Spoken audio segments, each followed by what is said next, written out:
Cursed. Cursed. We all go a little mad sometimes. There's a formula to it. A very simple formula. I saw the boogeyman. I saw him outside. What's your favorite scary movie? Hey everybody, welcome into a brand new Tomb of Terrors with me, Old Man Brad. Whether you are new to the show or returning for another episode, thank you so much for giving me a listen. If you love the show, drop me a review on your favorite podcast app or become a patron, patreon.com/oldmanbrad. Make sure you follow me on social media. Just look for Old Man Brad over on Blue Sky and Instagram. Tomb of Terrors now has its own Instagram account as well. And make sure you're following on YouTube. Just look up Tomb of Terrors where I do additional reviews. And of course, look for Old Man Brad on Letterboxd so you can see all the watches I do. So this episode, I'm excited for this one. This was originally going to be a Tales from Tubi episode. It was on Tubi when we recorded it, but the film is no longer there. But you can still watch the film over on Canopy.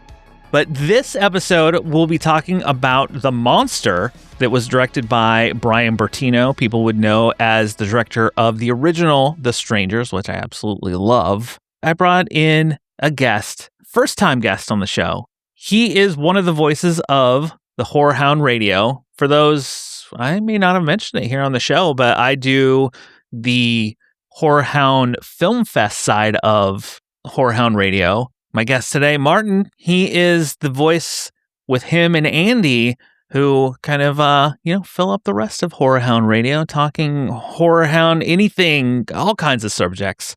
But I want to welcome Martin into the show. How you doing? Doing good. Thank you for welcoming me. Thank you for rolling out that beautiful red carpet for me, getting it all set up. And I am exceptionally excited to disappoint everybody. No, I'm kidding. No, it won't be any more disappointing than, those who listen to me, probably. The Monster, we were kind of talking back and forth, and you wanted to talking about coming on the show, and you threw out a few movies. And then The Monster was one of those on the list. What put this one on the list for you? The Monster's been a movie that's been on my radar for about 10 years. I think it came out in 2016. And for a decade, it just always stuck in my mind, the image of the poster with the monster itself hanging over. Something about it always attracted me. And I was like, I got to get to that movie eventually. And I just never did. And then one day, scrolling through Tubi, trying to find some things, I came across it. I'm like, you know what? That might be the one. This might be the movie. I can finally check this off the list. And Bryan Bertino is a filmmaker I'm really interested in exploring more of his films because so far I've only seen The Strangers, this, and Vicious. I still have Dark and the Wicked and I believe Mockingbird to check out from his directorial efforts at least. So he's someone that I really want to see more of his work and kind of get a better understanding of his perspective. And watching this, I'm like, man, he loves his angry characters. Yes, he does. And I'm the same with you. Like, I love The Strangers, but I haven't dug much into his filmography. Like, this one has been on a list for a while. I've seen The Strangers and I've seen The Dark and the Wicked. I haven't seen Vicious or Mockingbird. So he's always one of those filmmakers. I'm like, this is the guy who did The Strangers. Oh yeah. I should watch that. And I just never had. Yeah, you just never get to it. I'm happy to cross this one off and finally check it out.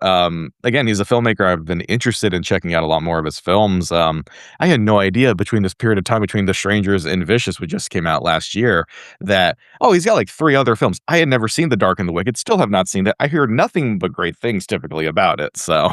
It's pretty solid. I've heard good things about Mockingbird as well, but I haven't watched that either. Yeah, I got to check that one out still. But The Monster is certainly an interesting effort. I quite enjoyed it, but there are some elements of it I don't know how I feel about. All right, before we dive into the movie, I want to say if you are in the Cincinnati area, come out to Frightful Fridays on the 3rd Friday of the month. I'm so thankful to be partnered with the Esquire Theater to host a horror screening each month. The week that this drops, I'm so excited. We're going to be doing a Bruno Mattei movie. We're going to be doing Hell of the Living Dead on May 15th at 10 p.m. But if you miss it, come out on the 3rd Friday of each month at 10 p.m. and let's watch a movie together.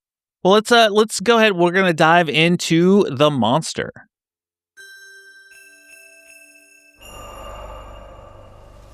What time is it? It's 12:15. Don't do that.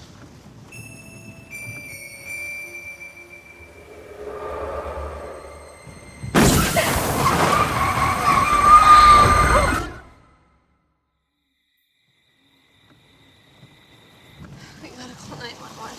Hello? We've been in an accident.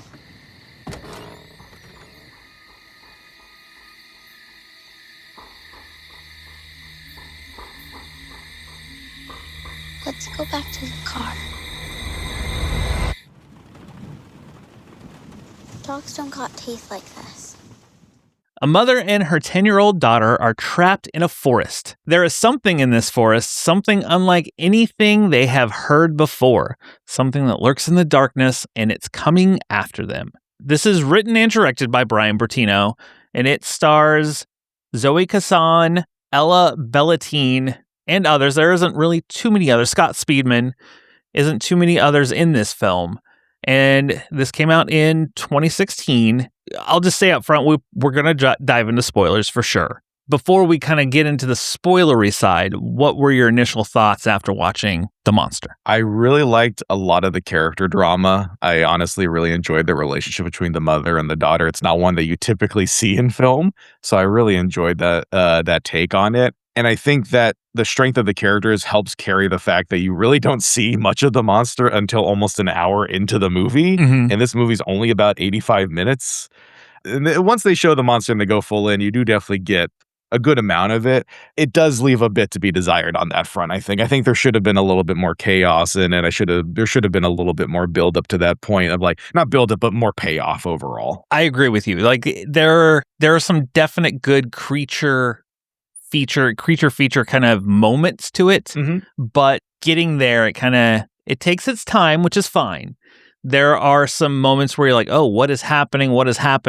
The drama between the daughter and the mother, we'll kind of dive into that a little bit, but it was nice to see, because sometimes it's always, you get a kid who has issues with parents, and it's usually a different dynamic than what this one was. This one is a little bit different on that front. And there are some choices that were made throughout the film that I didn't particularly love. We'll definitely get to that. We'll get into that. So this, yeah. I didn't write down. It starts off. It starts off with a kind of a nursery rhyme. We kind of start off in that side, and I'm like, interesting where we're going to kind of go with this. And it kind of plays into it a bit more, kind of as we go in this kind of childish side that this daughter has. She's kind of having to grow up more than she probably wants to at 10 years old, because her mother is younger. Because when we first see her mother, and because it starts off, we have this daughter and this young girl walking around kind of making food, kind of taking care of herself, and you're like, okay, interesting. And she goes in to wake up her mother, and when she wakes up and sits up, at first I was like, did she say mother or did she say a name? Because she's very young. Yes. Played by Zoe Kazan. She is almost looks like a sister, or could have been a sister. She's definitely a younger mother, and and this is the thing that I really enjoyed about the film, is that they do play up that relationship of like, she clearly did not want to have a kid. Yeah. At all. And it makes it very apparent throughout. And I love that opening sequence simply because there's that point of like watching the daughter get her day ready, making breakfast. It's like, okay, like you see this before, like we're just, kind of absent parent, but never to the extent of like, oh no, there's a present parent. They're just really bad at it to the point that like they're irresponsibly being like, oh, we were supposed to leave at 8. Now it's 9 o'clock. You're still asleep. We got to go. Okay, I'll be up in a minute. And then it's 4:30 and like, I slept in. Yeah. And they kind of fill in, as we kind of go, they kind of fill in some pieces with flashbacks of moments with her and her daughter. So it's setting up this relationship that they have or even don't have before kind of the shit hits the fan for them. I do appreciate that the kid is not a brat. Yeah. Because I feel like that's always the go-to for like, a child that has issues with their parent is the kid is just a fucking nightmare. And you're kind of like, okay, like Babadook kind of, where you're like, yeah, I get why they're like this. Like, I get why the kid doesn't like their mom, and I get why the mom is really in a bad place with the kid. In this case, though, it's very much like she's just acting like a younger child, but she's not, she has to take on the role of being the surrogate mom because her mom just seems to fucking hate her. Yeah. And her mom even makes comments at times, like when they're in the car with the stuffed animal, like making comments of like, aren't you too old for that? And at that point, it's like, no, she's not. She's just had to grow up quickly because you're not there for her. So she has to fend for herself and find ways to make it through. I feel like you can just show the scene that was a flashback where they're basically just saying fuck you back and forth to each other, which I thought was pretty great. That was a good scene. Yeah, where they're, I think she's going to take her to like her school show or something, but she doesn't want her mom to go to it. And you're like, well, fine, I'm not going to give you a ride. And they're like, fuck you, fuck you, fuck you. I was like, whoa. Yeah, I really enjoyed that stuff. And again, a lot of this movie, what helps this movie for me is the character stuff really carries a lot of it. Once you get to the woods, there's a good amount of tension and creeping dread. But by the time you get to like the 6th monster POV shot of it watching behind a tree, I'm like, all right, we know there's a monster at this point because you keep cutting back to it. So what's the point? Are we going to get that payoff? It takes quite a while to get there. Even in that, the mom and the daughter, she's taking her daughter to grandma's or to somewhere else? I think to like her father, like her actual dad. Okay. She's going to basically drop her off and leave her. Imply that she's like, I'm not going to come back for you after I drop you off. Yeah, I'm done with you. I'm going to leave you here. And that just adds more of that tension as they're driving across however far away it is. And something happens and their car breaks down. They hit something and they come out and they hit like a wolf or something, and they see this wolf that there's like a giant tooth that they pull out of it. And they're crap. We're stuck out in the middle of nowhere. It's dark. It's just like, wolves don't have this large of a tooth. Yeah, yeah. Clearly like the size of a human fist, basically. I do love the way he kind of shoots this stranded out in the middle of nowhere. The way it's dark, but then a lot of the lighting is very bright, especially when it starts to rain, where it really just glares off of it. And then on the other hand, when we finally see the creature, I'm like, okay, that's why you have it so dark. So we don't see, however, the creature you made, so you don't see as many problems with it. I don't know, or you don't see the trying zipper, to hide the it. seams. Yeah, you can't see the little trash bags they got to put on for the wings on it. Got to hide those things a little bit more. I get that.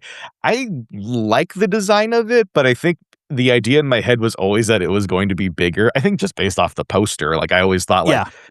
They really did well hiding in like the trailer and promotional material, but you have the silhouette of it, and the silhouette of it makes me think of like a kind of like a blobish thing almost to a degree, where it's does kind of bulbous and not svelte. And this one is definitely like svelte, on its knees, crawling around on all fours, kind of moves like an ape a little bit. Yeah, it's very big, very like an ape, and I saw it almost like the creatures in Attack the Block, because it's black. They're just very big, and it feels like that's how it moves. Is that same way? Yeah, it's very similar to those. And there are a couple shots, and it probably makes it easier for you to do these puppet shots, basically, where you've got the monster mouth going at the person.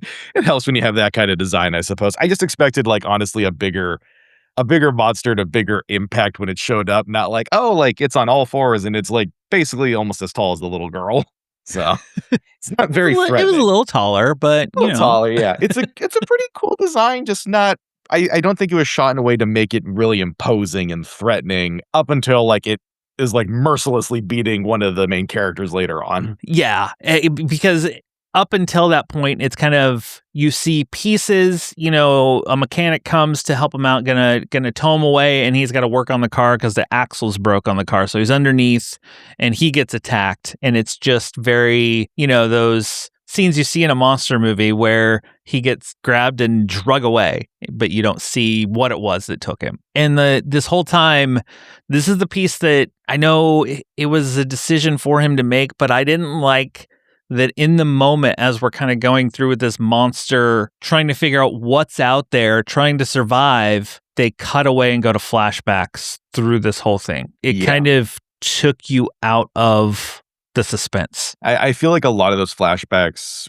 could have been done earlier in the film as they were getting to their destination, not so much in the middle of the horror and the tension, because it definitely breaks it too much, and then you're taken completely out of it when you should feel like once you're in this location, you need to feel like you're stuck there with them, you're isolated. Yes. And you don't really get that when you keep cutting back to the flashbacks, which are good, but you need to keep those maybe in the first act. I get we're setting up the story of them, kind of where this tension, like the one flashback that I liked that was pretty intense was the moment where the mom is passed out on the couch and the daughter has a knife and she's holding it right there going, I hate you. I hate you. I hate you. And I'm just like, oh my gosh, like that itself was a pretty tense scene, more tense than some of the monster stuff we got there a little bit. Yeah, no, definitely. That, and I also, again, all of these flashback scenes I like even the one with her boyfriend who, basically goes at her because he's trying to find the drugs that she hid, I guess. I really enjoyed that scene. It's a good tense moment.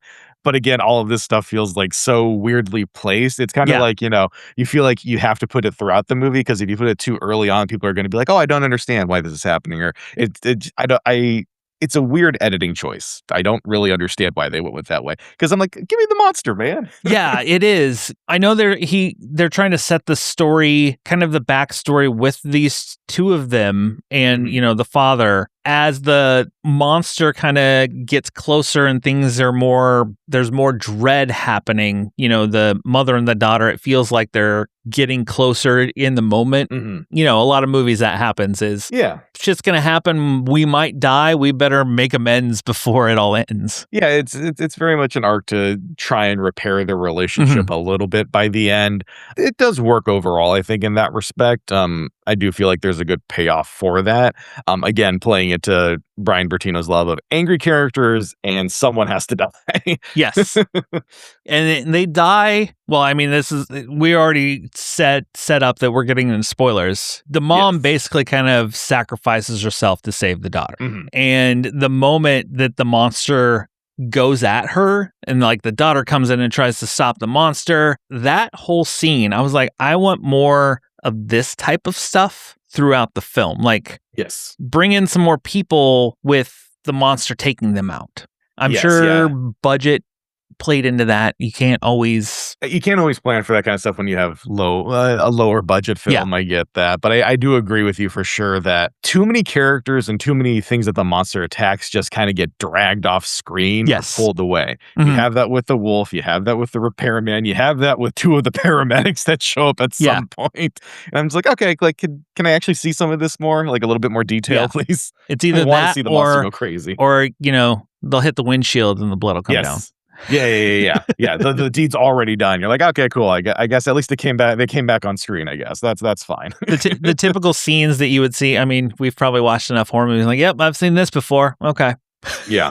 But I get that it helps kind of build the impact of the mom's death, because it is really brutal. They definitely, like, that monster wails on her pretty hard. Yeah. And it does make it shocking. At the same time, though, you do detract from the rest of the movie when you have to wait all the way to the end for that. And just like, okay, like, this isn't a very long movie. It doesn't drag really at all, thankfully, but it is something where you're like, I would like to see more of that action going on. It doesn't, which was good. So I didn't get bored through the whole thing. So there's, I mean, I've seen plenty of movies that are shorts where it feels like that 80-minute runtime. It's like, man, this feels like it's 3 hours. It needs to move. The pacing, I'll give him that. The pacing is good. Even if he kind of takes us away from the tension here and there, I don't know if it would have felt even quicker if he wouldn't have cut away. I don't know. Yeah, perhaps. Yeah, it would have helped a little bit more. I mean, I'll give him that. It's a step up, because I did like Vicious from last year that he directed, but that movie for me certainly drags a lot. Like, you really feel the runtime for it, and it's kind of the story they're going for. But this one, I do think, again, I always praise a movie that's at like 80 to 85 minutes and you don't feel that runtime at all. It just flies by. If you're able to accomplish that, you've done a great job, at least in a progression sense. and in an editing sense as well. So I give movie props for that. Again, more monster, man. The movie's called The Monster. You need more of your monster. It's in the title. It's in the damn title. I get the monster is also the relationship between the mom and daughter. I get it. But also, it's got layers. It's got layers. Yeah, it's got layers to it. But also, the monster's on the cover. Give me more of that guy. Maybe, make him a little bit more imposing.